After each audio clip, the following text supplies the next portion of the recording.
Bonjour à toutes et à tous, bienvenue sur votre chaîne d'information en régional, en images, en 8 minutes avec Guillaume Van der Schag, le rédacteur en chef de Sprint Magazine. Bonjour Guillaume. Bonjour Adrien. On va débriefer ce week-end sport avec d'abord du basket, mais aussi bien sûr du foot, du cyclisme, de la course à pied, puis quelques infos. En bref, rapidement pour terminer, d'abord donc du basket, les playoffs de Pro B à l'honneur, ça passe pour le LMBC en quart de finale. Ouais, une bonne nouvelle pour les basketteurs lillois qui sont donc en demi, ils sont dans le dernier carré du championnat de France de Pro B. Ils se sont imposés face à Saint-Chamond vendredi soir au Palais Saint-Sauveur 81-65. Il fallait remporter la revanche pour éviter un match d'appui. Eh bien, ils sont allés gagner là-bas. Et ils ont même fait une démonstration sur le parquet de Saint-Chamond 80-56. Le LMB a pris le match tout de suite par le bon bout en menant d'entrée de jeu. L'essentiel d'ailleurs était fait avant le dernier quart-temps puisqu'ils menaient de 17 points à 59-42. Et puis ils ont vraiment fait preuve pendant 40 minutes d'une très grosse défense, les hommes de Jean-Marc Duprat. Voilà donc les Lillois en demi-finale avec un gros challenge à relever, affronter Roanne. C'est le deuxième de la phase régulière. Et d'ailleurs, les Rouennais ont été vainqueurs de Denain, le voisin régional, en quart de finale. 68-60 chez eux. Et puis lors du match à Denain, eh bien, les Denaisiens malheureusement se sont imposés de 20 points, se sont inclinés de 20 points à 54-74. Match aller donc pour Lille en demi-finale à Roanne ce samedi. Match retour lundi prochain au Palais Saint-Sauveur à Lille. Et il y aura ensuite un match d'appui en cas d'égalité, bien sûr. Roanne sera favori, mais les Lillois sont en pleine confiance avec 6 victoires consécutives. Alors la question, c'est passer Roanne, est-ce possible? Et surtout aller au bout, monter en Pro A grâce à ces playoffs, est-ce que c'est possible, vous croyez? Alors rien n'est impossible, ce sera dur quand même. D'abord, il faudra passer l'obstacle Roanne, qui est très solide. Roanne, ça défend très bien, ça défend peut-être encore mieux que Lille. Roanne, c'est le deuxième de la phase régulière avec un ratio, je crois, de 26 victoires pour seulement 8 défaites. Donc il faudra déjà passer Roanne, d'autant que le match d'appui se déroulerait s'il y avait un partout à Roanne. Donc ça, c'est pas simple. Et puis derrière, tout est possible, même si Fos-sur-Mer s'est montré solide en quart de finale face à Nancy.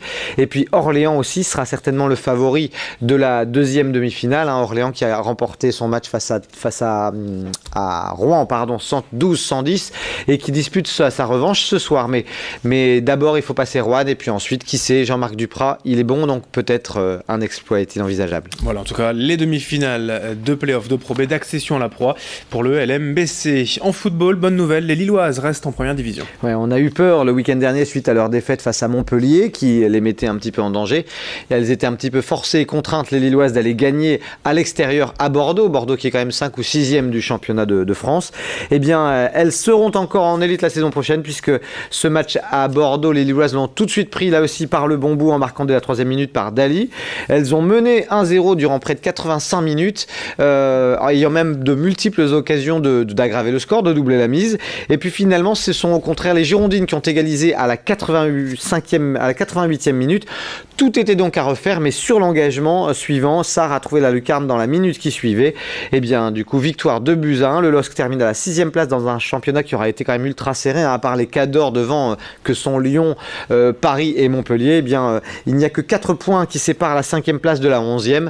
Et à la faveur de cette victoire en Gironde, eh bien, les Lilloises terminent 6e de première division. Voilà, l'essentiel est sauf. En tout cas, le LOSC reste en première division. C'est important pour le football féminin ici dans la région. On enchaîne, Guillaume, avec du cyclisme.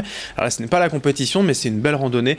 Et elle était belle, cette Lillard de l'eau hier. Une formidable réussite pour la 27e édition de Lillard de l'eau qui avait lieu ce dimanche 27 mai. 7300 inscrits. C'est un nouveau record.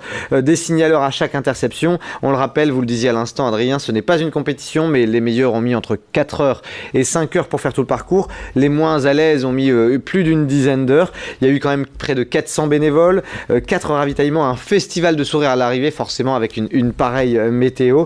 Bernard Hinault lui-même a pris le départ de ce qui est quand même la plus grosse randonnée en France, d'une ville à une autre. Le Benjamin avait 14 ans, le doyen 85 ans.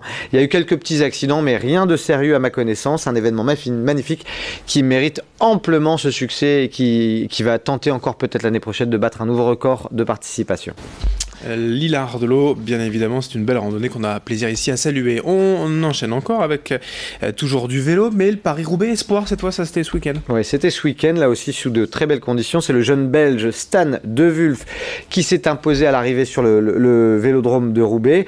Ce sont deux Hollandais qui complètent le podium. Petite déception néanmoins, assez peu de tricolores dans le top 20 et puis les espoirs nordistes qui n'ont pas du tout pu se mêler à la bagarre. Donc ça, c'est un petit peu dommage.